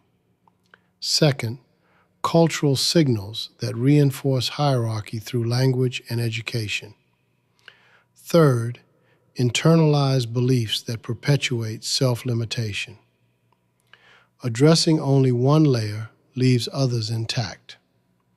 He observed that even among the poorest, micro-hierarchies emerge. Those slightly better off assert subtle dominance. The pattern replicates downward. Hierarchy seems instinctive, but he argued that it is learned and reinforced by institutions. Education often reproduces class distinctions. Schools signal belonging through accent correction, cultural references, expectation of future. Children absorb their place early. their aspirations shaped by what seems accessible. Approaching 2025, meritocratic rhetoric promises equal opportunity. Yet access to networks, resources, mentorship remains uneven. Success narratives emphasize individual effort while obscuring structural advantage. The myth of pure merit deepens shame for those who struggle. Shame immobilizes. Orwell rejected this myth. He believed society must create conditions where no one is humiliated for origin, where labor is respected regardless of prestige, where manual work carries no stigma. His socialism aimed not at envy, but at decency. He was struck by dignity of miners in northern England, their courage, intelligence, solidarity. He recognized that poverty did not equate to lack of character, yet social structure denied them influence. Their labor fueled industry. Their voices rarely shaped policy. The injustice lay not only in wages, but in exclusion from decision-making. Class also shapes perception of space. Certain neighborhoods feel inaccessible. Certain institutions feel forbidden. These invisible barriers reinforce segregation. The individual may internalize boundaries without explicit prohibition. Breaking these boundaries requires more than economic reform. It requires cultural transformation. Approaching 2025, automation threatens traditional labor roles. Gig economy blurs security. Some professions gain prestige linked to technology. Others decline. The hierarchy reorganizes but persists. The question remains, will new economy deepen humiliation or democratize dignity? Orwell would caution that without deliberate effort, hierarchy reconstitutes itself. He saw that revolutions sometimes eliminate old aristocracy only to create new elite. Party officials replace landlords. Bureaucrats replace owners. Titles change, status remains. True equality demands vigilance against symbolic hierarchy. He believed that class consciousness must be confronted honestly. Pretending that society is classless does not erase division. It masks it. When division unacknowledged, resentment festers. Political movements exploit this resentment. Polarization intensifies. Dignity must be universal, or it is unstable. The psychological core lies in recognition. To look at another human being and see equal moral worth, regardless of occupation or wealth. This recognition cannot be legislated fully. It must be cultivated. Language plays role again. Terms used to describe poor or working class often carry contempt. Media portrayal shapes perception. Humor can degrade. Casual remarks reinforce stereotype. Over time, these signals accumulate. The individual from marginalized class may begin to believe narrative about himself. Internalized inferiority becomes self-fulfilling. Orwell's insistence on plain speech intersects here. Avoid condescension. Avoid romanticizing poverty. See reality without myth. Respect labor without sentimentalization. Approaching 2025, global capitalism generates new aristocracy of data and finance. Digital influence equates to status. Followers replace titles. Visibility replaces land. Yet, underlying dynamic unchanged. Access confers advantage. Advantage perpetuates access. The moral question persists: how to design system where difference does not become degradation. He argued that society must reduce extremes, that humiliate both sides. Excessive wealth isolates as much as poverty. Isolation breeds ignorance. Ignorance breeds prejudice. When classes rarely interact as equals, stereotypes harden. Shared public institutions mitigate this. Schools, healthcare, public spaces where status fades. Without such spaces, segregation deepens. But structural reform alone insufficient. Individuals must examine their own attitudes. Do they judge by accent, by clothing, by job title? Such reflexes reveal embedded hierarchy. Orwell's clarity strips illusion. Class is not destiny written in nature. It is system sustained by belief and practice. It can be altered, but only if confronted. The existential dimension surfaces again. Each person must choose how to see others, as rivals in hierarchy or as collaborators in shared vulnerability. Economic justice intersects with human dignity at this point. Redistribution without respect breeds resentment. Respect without redistribution remains hollow. Both required. Approaching 2025, political discourse often exploits class grievance without addressing structural roots. Elites signal solidarity while preserving advantage. Populists mobilize anger while offering symbolic victories. True reform demands uncomfortable conversation about power and privilege. Orwell would insist that equality is not leveling down. It is leveling humiliation. It is ensuring that no one bows because of birth, that no child assumes inferiority before trying. Yet beyond domestic class lies broader hierarchy imposed historically across borders. Empire, imperial psychology, the need to dominate not neighbor but distant other. The pattern of superiority extends outward, replicating same mechanisms on global scale. To understand full architecture of domination, one must leave the city streets and enter colonial frontier, where power performs its most naked rituals. Empire does not begin with ships.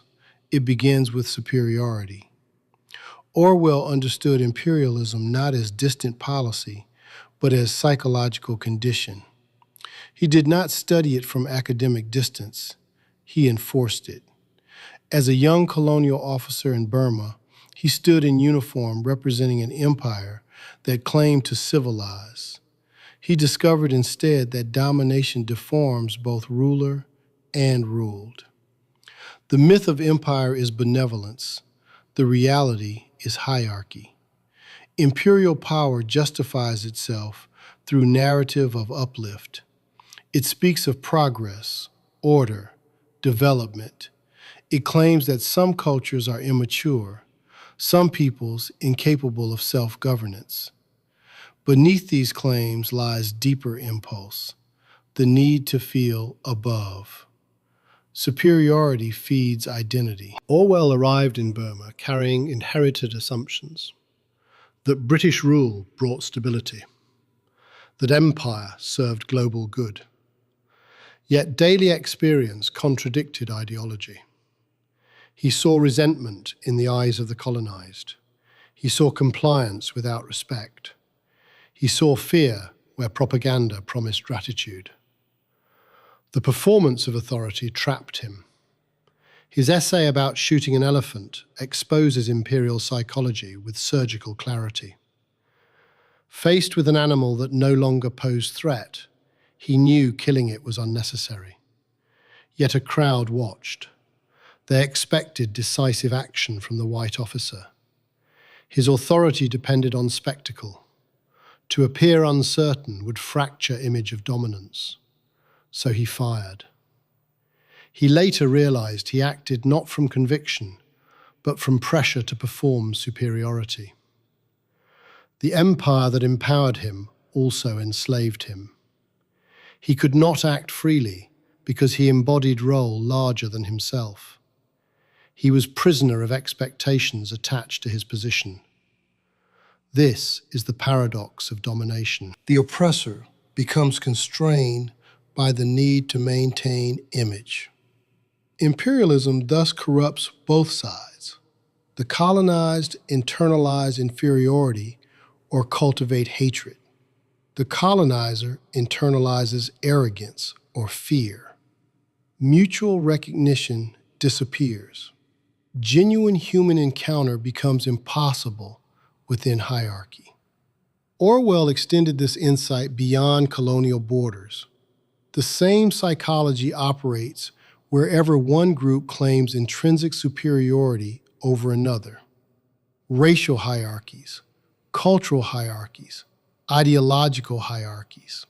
The structure replicates.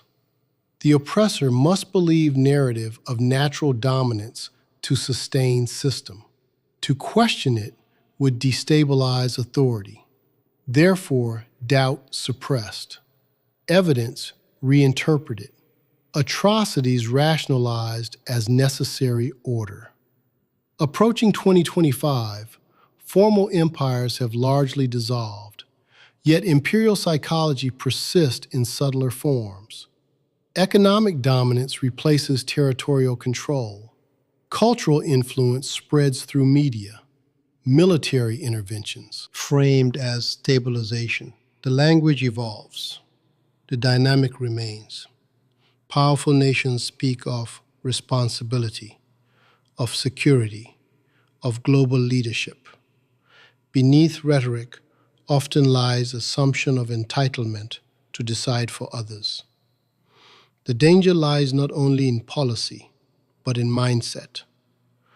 Orwell saw that imperial administrators often felt lonely and insecure.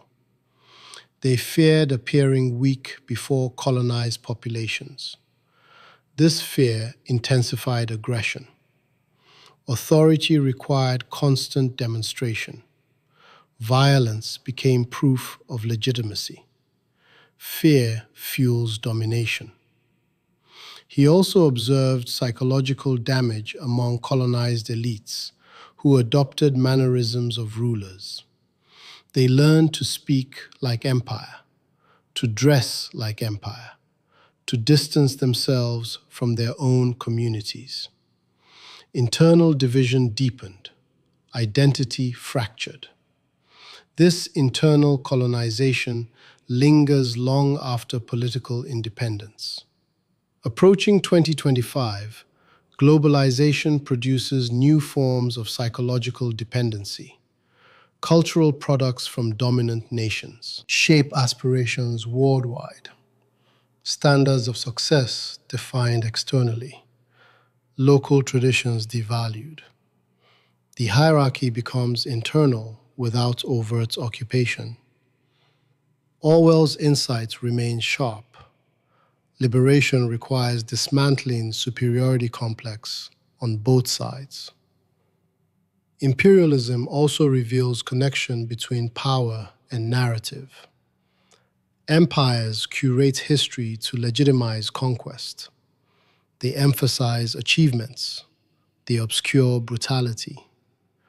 Generations raised within such narrative perceive expansion as destiny rather than choice. Truth again becomes casualty. He recognized that domination often cloaks itself in moral language. The empire claims to bring civilization. The superpower claims to defend freedom. The rhetoric appeals to universal values while masking particular interests. This moral framing complicates resistance. To oppose empire appears to oppose progress. Critics painted as naive or disloyal. Yet Orwell insisted that no group possesses inherent rights to rule another. Cultural difference does not imply hierarchy. Political systems must serve those governed, not psychological needs of governors. The psychological need for superiority is deep. Individuals who feel powerless domestically may compensate by identifying with national dominance abroad. Imperial pride becomes substitute for personal agency. Thus, empire connects back to nationalism. Approaching 2025, competition between global powers intensifies. Economic influence, technological supremacy, military presence become markers of prestige. Citizens measure national worth through these metrics. Leaders exploit this pride, but imperial rivalry breeds conflict. Orwell believed that breaking cycle requires humility, recognition that strength need not manifest as domination. Cooperation can replace conquest. Mutual respect can replace hierarchy. This is difficult because superiority flatters ego. He saw that oppressed groups sometimes replicate imperial psychology when they gain power. Revolutionary movements overthrow colonial rule, only to dominate minorities within their own borders. The structure of superiority persists, though actors change. Without psychological transformation, hierarchy regenerates. Thus, true decolonization must occur internally. It must dismantle belief in natural ranking of cultures. It must confront desire to dominate. It must cultivate capacity for equality across difference. Approaching 2025, migration patterns blur boundaries further. Former colonies host immigrants from former imperial centers. Cultural exchange intensifies. Old hierarchies destabilize. Anxiety rises. In such moments, imperial nostalgia may resurface. Calls for restored greatness. Myths of past glory. These narratives attempt to resurrect psychological comfort of superiority. Orwell would confront them with unsentimental truth. Empire costs both morally and psychologically. It entangles nations in cycles of resentment. It distorts identity around dominance. The individual again stands at crossroads. Will he accept narrative of superiority or question it? Will he interpret global inequality as natural hierarchy or as historical consequence? Will he resist temptation to measure worth through dominance? Empire begins in mind before manifesting in policy. Orwell's own transformation illustrates possibility of awakening. He entered Burma as agent of empire. He left disillusioned. He recognized complicity. He chose to write truth rather than preserve illusion. Writing became act of decolonization of consciousness. Yet imperial structures adapt. Military bases replaced by trade agreements. Direct rule replaced by economic leverage. Cultural imperialism operates through entertainment and language. The question persists: who sets terms? Who benefits? Who decides? Power relations remain global. To confront them requires same vigilance applied to domestic, class, and nationalism. Examine narrative. Question superiority. Demand reciprocity. Resist dehumanization. The moral thread uniting these analyses is dignity. No individual, no class, no nation holds inherent superiority. Hierarchy based on birth, wealth, or power corrupts both subject and object. Yet beyond empire lies another force shaping modern life: technology, surveillance. Systems that monitor not only colonies, but citizens themselves. The mechanisms of control once deployed abroad migrate inward. The architecture of observation expands, and the struggle over freedom enters new terrain where domination may no longer require overt hierarchy, but continuous data. Surveillance no longer requires towers and uniforms. It requires screens. Orwell imagined a world where the state watches every movement, every gesture, every whisper. Many dismissed it as exaggeration, yet the essence of his warning was not technological prediction, it was structural insight. When power gains capacity to observe continuously, freedom contracts even without visible violence. The gaze reshapes behavior. In a society where individuals know they may be monitored, they adjust themselves. They choose safer words. They avoid controversial associations. They preemptively censor thought before speech. Control becomes internalized. The external force need not intervene frequently. The possibility of intervention suffices. Orwell understood this psychological mechanism deeply. The presence of the screen in his fiction was symbolic of perpetual visibility, visibility without reciprocity, the citizen exposed, the authority opaque. This asymmetry defines domination. Approaching 2025, surveillance has diffused beyond state apparatus. Corporations collect data. Platforms track preference. Devices record movement. Cameras multiply in public and private spaces.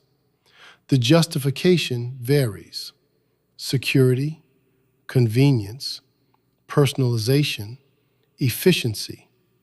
Each reason appears reasonable, but aggregated, they construct comprehensive profile of behavior. Patterns emerge.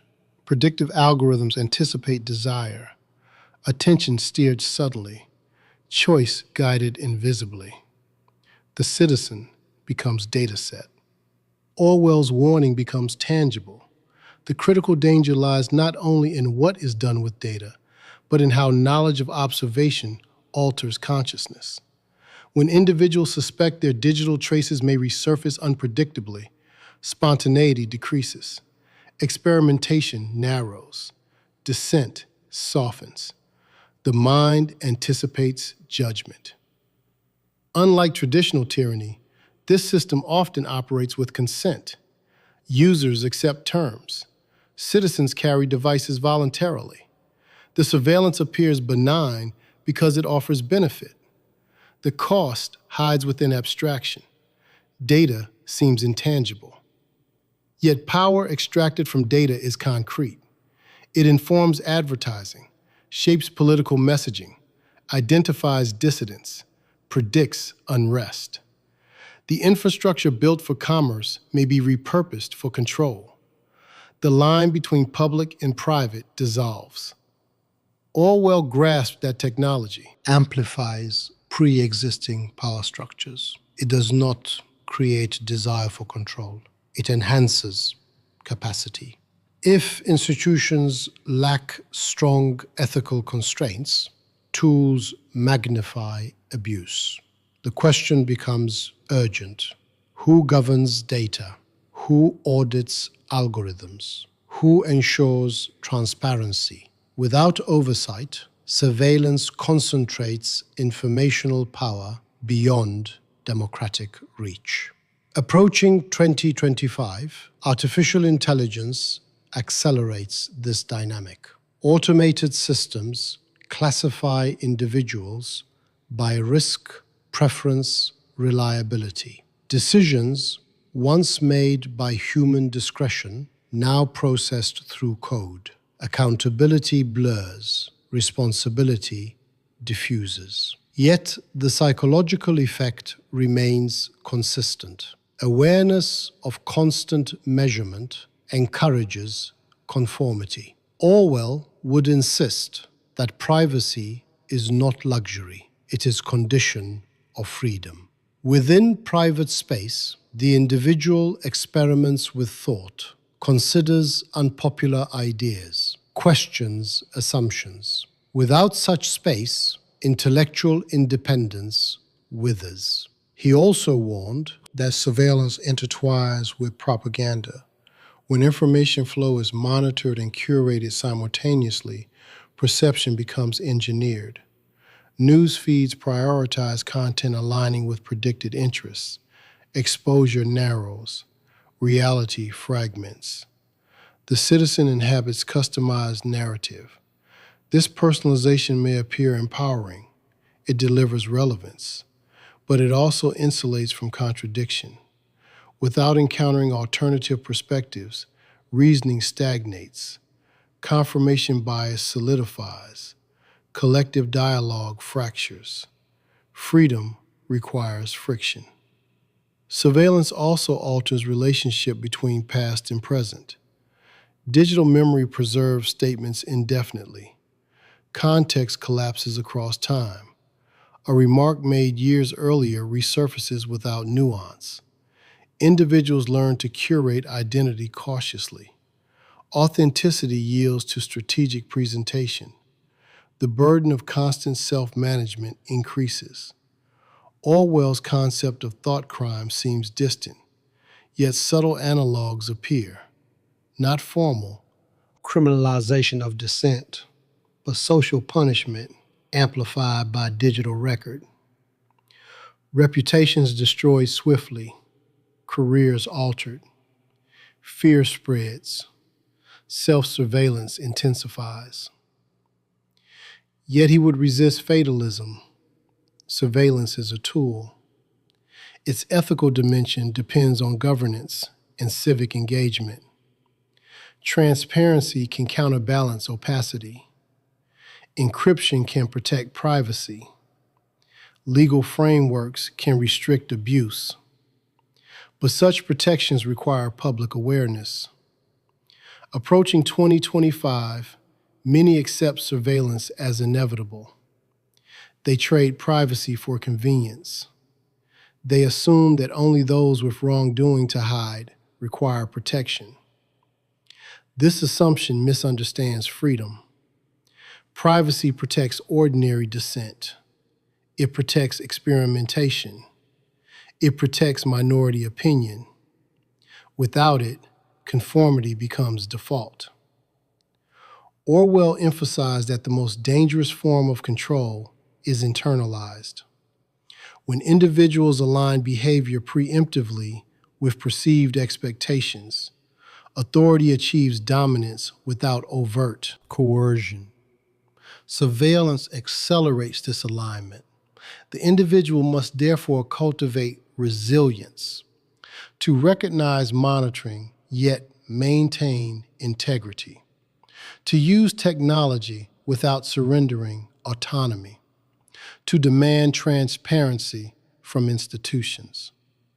This requires literacy beyond technical skill, ethical literacy, awareness of data rights, understanding of how information shapes power. He would also highlight inequality within surveillance. Marginalized communities often monitored more intensely. Predictive policing algorithms target specific neighborhoods. Data-driven decision systems may replicate existing bias. Thus, surveillance intersects with class and race. The architecture of control does not operate neutrally. It reflects values embedded in design. Without inclusive oversight, it entrenches hierarchy under guise of objectivity. Orwell's critique of language returns here. Terms like smart city, optimized governance, predictive safety carry positive connotation, yet they may mask expansion of monitoring capacity. Euphemism again softens perception. Clarity demands interrogation of such terms. The existential question sharpens. What does it mean to be human in an environment of continuous observation? Can authenticity survive constant exposure? Can dissent thrive under algorithmic scrutiny? Freedom may shift from physical movement to informational autonomy. Approaching 2025, societies face choice. Integrate surveillance into democratic accountability, or allow it to drift into unregulated dominance. The trajectory depends not solely on technology, but on civic courage. Orwell's enduring lesson surfaces again. Power expands quietly when unchallenged. It rationalizes itself. It presents convenience as progress. Without vigilant citizens, structures solidify. Yet surveillance is only one expression of broader tension between security and liberty, between comfort and autonomy.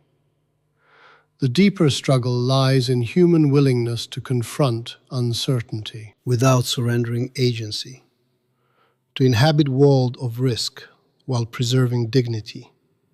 Because in the end, whether through empire, class, nationalism, or digital monitoring, the same question persists beneath every system of control. Will the individual accept imposed reality for sake of safety? Or will he endure discomfort to defend truth and freedom within himself? George Orwell did not leave behind a cathedral of abstract theory. He left a compass. He did not construct a closed philosophical system. He constructed a posture toward reality, a refusal to kneel before distortion, a refusal to decorate lies with elegant language, a refusal to surrender the small interior territory where thought remains sovereign. As outlined in the structure of this work, his philosophy unfolds not as academic doctrine, but as lived confrontation with truth, power, language, class, empire, and technology. He began with the simplest and most dangerous assertion: truth exists independent of opinion. Without truth, justice collapses. Without the courage to say that 2 + 2 = 4, freedom becomes theater. Every political manipulation, every ideological excess, every authoritarian project begins by bending reality. Orwell's first demand was clarity. He then turned to language, not as ornament, but as battlefield. Words do not merely describe the world. They construct the categories through which the world is understood. When vocabulary shrinks, thought shrinks. When euphemism replaces direct naming, violence hides in plain sight. Clear prose becomes moral discipline. To write honestly is to resist corruption. From there, he exposed the decay of political speech. Beautiful words masking brutality. Abstract phrases concealing exploitation. Redefined concepts serving concentrated power. He warned that citizens who stop interrogating language gradually lose the capacity to recognize injustice. The corruption of words precedes the corruption of institutions. He refused false choices between capitalism that humiliates and totalitarianism that suffocates, between economic inequality and political repression. His democratic socialism insisted on dignity as foundation. Freedom without equality is fragile. Equality without freedom is tyranny. Power must be dispersed. Systems must be judged by how they treat the least powerful.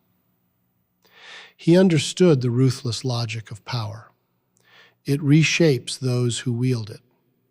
It survives beyond intentions. Revolutions betray themselves when they centralize authority in the name of necessity. The problem is not merely bad leaders. It is structures that reward domination. Therefore, vigilance matters more than slogans. Accountability matters more than charisma. He brought the struggle inward. Freedom resides not first in constitutions, but in a few cubic centimeters inside the skull. Doublethink is the internal fracture that allows tyranny to thrive. The fear of isolation tempts the individual to conform. Yet independence of thought, even when lonely, remains the first act of resistance. He distinguished love of country from worship of superiority. Patriotism cares. Nationalism competes. When collective pride demands distortion of truth, democracy weakens. A mature society tolerates criticism. It understands that dignity does not require domination. He confronted class not as statistic, but as humiliation. Inequality wounds posture and voice. Poverty injures confidence. Privilege blinds empathy. A just society does not merely redistribute wealth. It protects human dignity from degradation. He exposed empire as psychological trap, the ruler enslaved by his role as much as the ruled by force. Superiority is addiction. It demands performance. True liberation requires dismantling the need to feel above another. And he anticipated the silent expansion of surveillance. Control normalized in the name of security. Technology capable of liberation or confinement. Freedom demands democratic oversight over systems that monitor behavior. Privacy is not indulgence. It is condition for independent thought. Across these themes runs a single thread. Truth must be defended. Language must be purified. Power must be limited. The individual must remain awake. Orwell did not promise utopia. He offered responsibility. He did not predict doom as spectacle. He described mechanisms so that they might be resisted. His philosophy is not a monument. It is a warning light. Perhaps his deepest message is this: freedom does not begin with institutions.